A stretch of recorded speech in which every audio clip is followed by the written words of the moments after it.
ঘড়ির কাঁটায় রাত 1:05 বাজে। করিডোরের চেয়ারে আয়েশি ভঙ্গিতে হাতে বই নিয়ে বসে আছে জাংকুক। চোয়ালে পেশাগত গাম্ভীর্য ফুটে রয়েছে, চোখ দুটো বইয়ের মধ্যে ডুবে রয়েছে। মনটাও বোধহয় বইয়ের কালো অক্ষরে বিচরণ করছে। কাল ক্লাসে যেই অধ্যায়টার লেকচার দেবে সেটাই একবার চোখ বুলিয়ে নিচ্ছে জাংকুক। অলস মস্তিষ্ককে বইয়ের মধ্যে ডুবেই অবসর সময়টা পার করতে চায় জাংকুক। ইয়ঞ্জুনের সফলভাবে সার্জারি হয়েছে 3-4 আগে। সার্জারির পরের রাতগুলোই তার সঙ্গী হয়েছে জেহোপ আর তের মামা সুবিন। 3 পুরুষ মিলে করিডোরে বসে গল্প করে রাতগুলো পার করেছে তারা। কিন্তু আজ ইয়ঞ্জুনের অবস্থা একটু উন্নতি হওয়ায় সুবিন ফিরে গেছে আর জেহোপকেও জোর করে পাঠানো হয়েছে বাড়িতে। সবাই যেতেই একাকিত্ব জাঁকিয়ে বসেছে জাংকুককে। এই একাকিত্বের সঙ্গী হিসেবে বইকেই বেছে নিয়েছে জাংকুক। যখন সে বইয়ের মধ্যে নিজেকে পুরোপুরি মগ্ন করে ফেলেছে, ঠিক সেই সময় তার কানে আসে নারীর সুমিষ্ট কণ্ঠে হাসির শব্দ। নুপুরের ঝনঝন শব্দের মতো হাসির আওয়াজটা কানে পৌঁছাতেই পড়ায় ব্যাঘাত ঘটল তার। ছন্দের মতো বেজেই চলেছে সেই হাসির শব্দটা। জাংকুক ভুরু কুঁচকালো। শব্দটাকে অনুসরণ করে চারিদিকে চোখ বোলালো। সে বুঝতে পারলো এই শব্দটা তার পিছনের কেবিন থেকে আসছে। কেবিনটা তো ইয়ঞ্জুনের, তাহলে এই হাসিটা কার? তের? এই মেয়ে এত রাত বিরেতে উচ্চস্বরে হাসছে কেন? চারিদিকের মানুষজন ঘুমাচ্ছে, তাদের ঘুমের ব্যাঘাত ঘটতে পারে। মেয়েটা কি জানে না? এত অবুঝ কেন মেয়েটা? ইচ্ছে করছে গিয়ে একটা ধমক দিয়ে আসতে। কেবিনে দুজনের মাই আছে। জিন এই রাতটা বান্ধবী ইয়ঞ্জুনের পাশে থাকার পরিকল্পনা নিয়েছে। মায়েদের সামনে মেয়েকে ধমক দেওয়া যাবে না। তাই ইচ্ছেটাকে দমিয়ে কপালে বিরক্তির ভাঁজ ফেলে আবারও বইয়ের দিকে তাকালো জাংকুক। হাসির শব্দটা তখনও ভেসে আসছে বিরতিহীনভাবে। বইয়ের মধ্যে মনোনিবেশ করানো দুঃসাধ্য হয়ে উঠেছে। তারপরেও বইয়ের মধ্যে মনোযোগ দেওয়ার চেষ্টা করলো। হাসিটা ঝংকার তুলে উঠছে কানে এবং মনে, ভীষণ জ্বালাচ্ছে। না, আর পারা যাচ্ছে না। বইটা এবার পাশের চেয়ারে রেখেই উঠে দাঁড়ালো জাংকুক। কেবিনের দরজার দিকে যাওয়ার মাঝে পকেট থেকে ফোন বের করলো জাংকুক। তারপর তেকে মেসেজ দিল, সময়টা দেখেছো? রাত কত হলো? আশেপাশে সবাই ঘুমাচ্ছে। এত জোরে হাসছো কেন? মৃদু হাসা যায় না? শব্দ কমাও ফাজিল। সেন্ড বক্সে ক্লিক করার আগে কি মনে করে দরজার ফাঁক দিয়ে তাকালো। গ্লাস ভেদ করে দৃষ্টি চলে গেল রোগীর বেডটায়। ইয়ঞ্জুন শুয়ে আছে, তার বাঁ পাশে বসে আছে জিন, আর ঠিক ডান পাশে ইয়ঞ্জুনের মাথার কাছে বসে আছে শ্যামাবতী হাস্য উজ্জ্বল মুখের মেয়েটি। এখনো প্রাণবন্ত হাসছে। মেয়েটার হাসিটা খুব সুন্দর। জাংকুক এবার চোখ সরিয়ে মায়ের দিকে তাকালো। জিনও হাসছে, শব্দ না হলেও শরীরটা দুলছে। ইয়ঞ্জুনও হাসছে। 3 জনের হাসির কারণ একই। জাংকুকের কুঁচকে থাকা কপালটা সোজা হয়ে এলো, বিরক্তির ছাপটাও সরে গেল। তাদের এই হাস্যোজ্জ্বল মুহূর্তে ইতি টানতে ইচ্ছে করলো না জাংকুকের। মুহূর্তটা ফ্রেম বন্দি করার মতো চমৎকার ইচ্ছে করলো তার। স্ত্রী আর মায়ের এমন মুহূর্ত কটা ছেলেরই বা দেখার সৌভাগ্য হয়। জাংকুক তের দিকে তাকালো এক পলক, মুহূর্তেই চোখ সরালো। কি মনে করে মুচকি হেসে ঠোঁট কামড়ে টেক্সট বক্সে লেখা শব্দগুলো মুছে ফেললো। কিছু কিছু হাসিদের বাধা দিতে হয় না। তের বদ স্বভাবটাকে সাজাতে গিয়ে নিজের ইচ্ছেটাকে শাসিয়ে করিডোরে ফিরে এলো জাংকুক। চেয়ারে বসে পকেট থেকে হেডফোন বের করলো। ফোনের সাথে কানেক্ট করে সফট মিউজিকে গান চালালো। এরপর হেডফোনটা কানে গুঁজলো। গানের আওয়াজে হাসির শব্দটা ধাক্কা খাচ্ছে না আর। এবার স্বস্তি নিঃশ্বাস ফেললো সে। এবার শান্তি মতো বইয়ে মনোযোগ দেওয়া যাবে, এই ভেবে বই খুললো আবারও। বিপত্তি ঘটলো বইয়ের চোখ পোড়াতে গিয়ে। কিছুতেই বইয়ে মন বসছে না ওর। আগে কানে, কিন্তু এখন মনে পাচ্ছে হাসির শব্দটা। সাথে চোখের সামনে ভেসে উঠছে সেই মুহূর্তটা। কানে গানের মিউজিক বাজছে, কিন্তু সমস্ত বাধাকে অতিক্রম করে যেন মনে বেজে চলেছে সেই হাসির শব্দটা। আচ্ছা বিরক্তি তো। এই মেয়ে এবার রীতিমতো জ্বালাচ্ছে তাকে। হাজার চেষ্টার পরেও কিছুতেই বইতে মন বসাতে পারছে না। আবারও কপালে বিরক্তির ভাঁজ পড়লো জাংকুকে। গম্ভীর মুখে বলে উঠল, আমার শান্তির সাথে এই মেয়ের কিসের শত্রুতা ভগবানই জানে। চোখের ক্যানভাসে ভেসে ওঠা সেই চিত্রের অত্যাচারে বসে থাকা দায় হয়ে উঠছে। জাংকুক এবার উঠে গিয়ে করিডোরের শেষ সীমান্তে জানলার সামনে গিয়ে দাঁড়ালো। জিন তাদের স্কুল জীবনে নানান ঘটনা বর্ণনা করেছেন। নানান হাসির ঘটনাগুলো মনে করে হাসছেন তারা। হাসা হাসির পর্ব শেষ হলো রাত 1টার সময়। ইয়ঞ্জুনের ঘুম পেয়েছে, উনি ঘুমাবেন। জিন হঠাৎ বলে উঠল, ছেলেটা একা একা কি করছে কে জানে। তে যা তো, একটু গিয়ে দেখায় ওকে। মায়ের কাজ ছাড়ার ইচ্ছে হলো না তের। সে বলল, মা ঘুমালে যাই? ইয়ঞ্জুনের কাছে আমি আছি তো, তুই জানা। ইয়ঞ্জুনও সায় জানালো। এই কয়দিন তো 3 জনে ছিল, আজ ছেলেটা একা পড়ে গেছে। তুই একটু গিয়ে দেখে আয় কি করছো। এবার মা আর শাশুড়ির কথায় প্রাধান্য দিয়ে উঠে দাঁড়ালো তে। ওর গায়ে আজ মেরুন কালারের কুর্তি আর কালো প্লাজো, কালো ওড়নাটা বেডে পড়েছিল। তে সেটাকে হাতে নিয়ে গলায় পেঁচিয়ে নিল। এরপর পায়ে পায়ে এগিয়ে গেল দরজার দিকে। দরজা অব্দি যেতেই জিন আবারও বলে উঠল, যতক্ষণ ইচ্ছে থাকতে পারিস, আমরা কিছুই মনে করব না। তে বিব্রত বোধ করলো যেন, দ্রুত সেখান থেকে বেরিয়ে গেল। করিডোরে পৌঁছে মানুষটাকে খুঁজতে লাগলো সে। করিডোরের একদম শেষ প্রান্তে বারান্দার জানালা ঘেঁষে দাঁড়িয়ে আছে কাঙ্ক্ষিত মানুষটি। কানে ফোন ধরা, কথা বলছে ফোনে। এই রাত দুপুরে এমন কার সাথে কথা বলছে সে? ব্যাপারটা সন্দেহজনক। হঠাৎ জেদের সন্দেহান ভাবটা এসে ভর করলো তের মাঝে। চোখ ছোট ছোট করে একবার তাকালো, তারপর ভাবলো এখনই গিয়ে জিজ্ঞেস করবে। বউ থাকতে এত রাতে কার সাথে কথা বলেছে? কোথাও প্রেম টেম করে না তো? আবার পরক্ষণে সিদ্ধান্ত বদল করলো। প্রত্যক্ষভাবে জিজ্ঞেস করলে ভদ্রলোক উত্তর দেবেন না, উল্টে মজা নেবে। তাই একটু ঘুরিয়ে পেঁচিয়ে পরোক্ষভাবে উত্তরটা আদায় করতে হবে। করিডোরে দাঁড়িয়ে কিছু একটা ভাবলোতে, তারপর লিফটের দিকে এগিয়ে গেল। 4 তলা থেকে নেমে গেল একদম নিচের তলায় ক্যান্টিনে।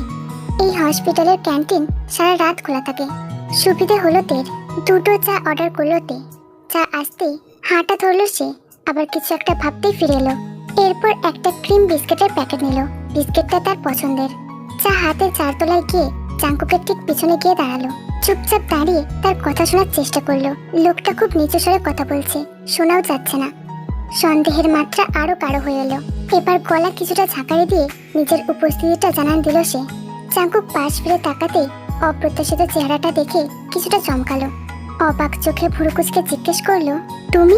সবুজ চায়ের কাপটা পাড়িয়ে দিল তে, মুখে কিছুই বলল না। মেয়েরা জাতগতভাবে হিংসুটে হয়, আর যদি সেটা নিজের সঙ্গীকে নিয়ে হয় তাহলে তো কোনো কথাই নয়। নিজের সঙ্গীকে তারা কারোর সাথে সহ্য করতে পারে না, হিংসে গা জ্বলে ওঠে তাদের।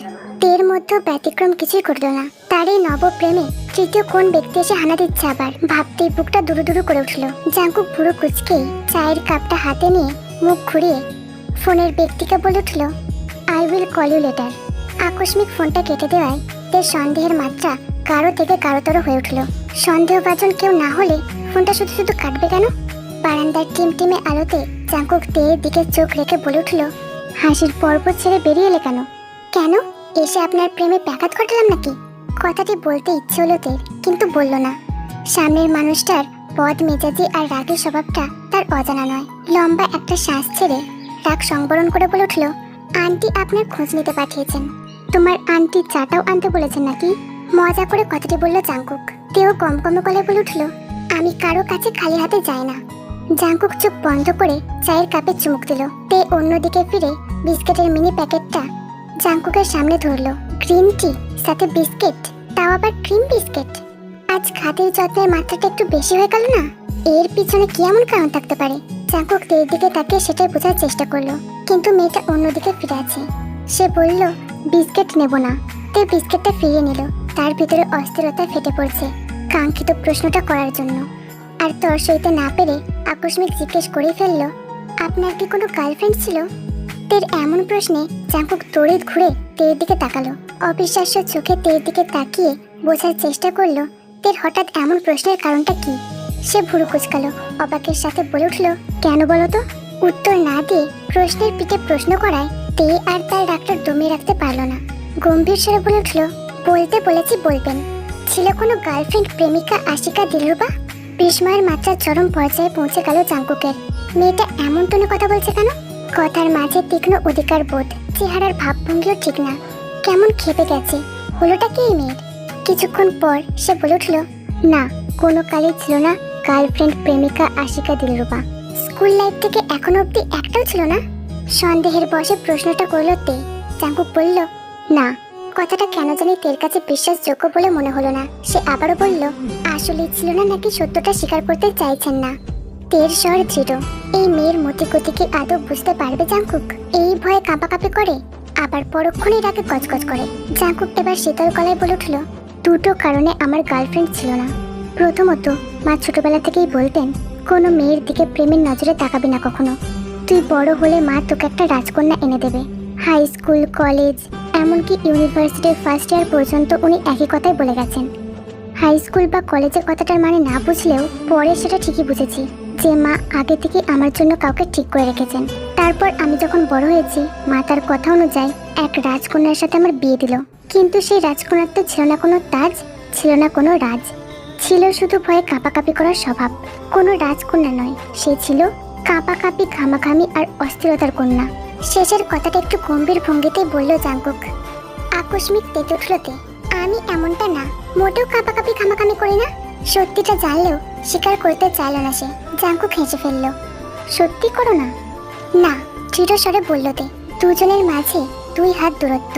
জাঙ্কুক হঠাৎ দূরত্ব ঘুচিয়ে তের দিকে কিছুটা ঝুঁকে এলো। জাঙ্কুকের আকস্মিক পদক্ষেপের জন্য প্রস্তুত ছিল না তে। হৃৎপিণ্ডটা লাফিয়ে উঠল তার। ভিতর ঢোক গেলে কিছুটা কাঁপা কাঁপা ভঙ্গিতে দূরে সরে দাঁড়ালো সে। জাঙ্কুক এবার তের একটা হাত উপরে তুলে বলল, সত্যি তো, তোমার মধ্যে কোনো কাঁপাকাঁপি নেই। ধারণাটা আমারই ভুল ছিল। তে চোখ খিচে মনে মনে বলল, আপনার এমনটা করা উচিত হয়নি, একদমই না। আমাকে সবসময় এভাবে জব্দ করেন, বদ লোক একটা। হুট করে এভাবে কাছে আসতে হবে কেন আপনাকে? একটু বলে কয়ে এলেই তো আমি স্বাভাবিক থাকি। জাঙ্কুক সরে গেল। তে ঘুরে প্রশ্ন করলো, আর দ্বিতীয় কারণটা? জাঙ্কুক হেসে দিয়ে বলল, দ্বিতীয় আর প্রধান কারণটা হলো, আমি কখনোই নাম বা অধিকারহীন সম্পর্কে বিশ্বাস করি না। আমি একজনের হাতে আমার সমস্ত অনুভূতি তুলে দেব, কিন্তু গলা উঁচু করে তার প্রমাণ দিতে পারবো না। তাই অবৈধ সম্পর্কের জায়গায় বিয়ে নামে বৈধ সম্পর্কটা আমার কাছে বেশি গুরুত্বপূর্ণ। কারণ আমি আমার অনুভূতিটা অপাত্রে দান করে বিলিয়ে দিতে চাই না। কিন্তু ব্যক্তিটা যদি বৈধ হয়, তাহলে কেবল আমার অনুভূতি কেন, আমি পুরোটাই তার কাছে সঁপে যেতে রাজি হব। তাই আমি সবসময় চাইতাম আমার জীবনে বিশেষ কোনো নারী আসুক, আমার সমস্ত ধ্যান মন তার কাছেই থাকুক, যার সমস্ত ভালো মন্দ দেখার দায়িত্ব থাকুক একমাত্র আমার কাঁধে, যার কাছে আমার অনুভূতিগুলো মূল্যবান হবে সবার থেকে বেশি। সেই আসুক আমার জীবনে, আমার পথ চলার সঙ্গী হয়ে, আমার বন্ধু হয়ে, আমার অনুভূতি হয়ে, আমার জীবনের আলো হয়ে। হয়তোবা এই কারণে প্রেম জিনিসটার মধ্যে নিজেকে কখনো জড়ানো হয়ে ওঠেনি আমার। তে একেবারে অনুভূতি শূন্য হয়ে মুগ্ধ নয়নে জাঙ্কুকের দিকে তাকিয়ে এক মনে তার কথাগুলো শুনে চলেছে। মানুষটার ভাবনাটা কতটা চমৎকার, কি সুন্দর করে কথা বলে। কারোর প্রেম হওয়াটা খুব সুন্দর ব্যাপার, কিন্তু কারোর জীবনে প্রথম এবং শেষ ভালোবাসা হওয়াটা তার থেকেও বেশি সুন্দর আর পবিত্র। এই কথাগুলো ভাবতেই তের মনে এক সূক্ষ্ম শীতলতা এসে ভর করে। নিজেকে নিজের প্রতি খুব ভাগ্যবতী বলে মনে হয় তের, যে এমন একটা পুরুষকে ভগবান তার জীবনে এনে দিয়েছে। তার একান্ত ব্যক্তিগত পুরুষ, যার সমস্ত অনুভূতি কেবল তাকে ঘিরে। এই পার্থিব জীবনে এর থেকে বেশি আর কি চাই? হৃৎপিণ্ডের গতিবেগ বেড়ে কয়েকশো পেরোলো তার। তের এমন মুগ্ধ দৃষ্টিতে তাকিয়ে থাকাটাকে পরখ করে জাঙ্কুকের ঠোঁটের কোনো হাসি ফুটে উঠল। জাঙ্কুকের অপচরে তেও অন্যদিকে ফিরে হাসলো। জাঙ্কুক এবার বলল, তুমি আবার যেন এটা ভেবো না যে আমি তোমাকে ভালোবাসি। ওইসব ভাবনা চিন্তা মন থেকে ছেড়ে ফেলো, কারণ আমার অনুভূতি এখনো তোমার প্রতি জাগ্রত হয়নি। কারণ এইসব কাজে আমি অনভিজ্ঞ, এইসবের প্রতি আমার অনুভূতি নেই বললেই চলে। তাই তোমাকে সামনে থেকে এগিয়ে আসতে হবে। বলবে না করে কত কি বলে দিল লোকটা, কি ইঙ্গিত দিল সে এগোলে লোকটাও কি এগিয়ে আসবে? হাই, এবার যে তার মনে অনুভূতিগুলো জেগে উঠবে, কারণ সে তো তার প্রথম কদম বাড়িয়ে দিয়েছে। এবার শুধু নিজের ভালোবাসাটাকে প্রকাশ করার অপেক্ষা। তারপর সে নিজের অধিকারটাকে ঠিকই বুঝে নেবে।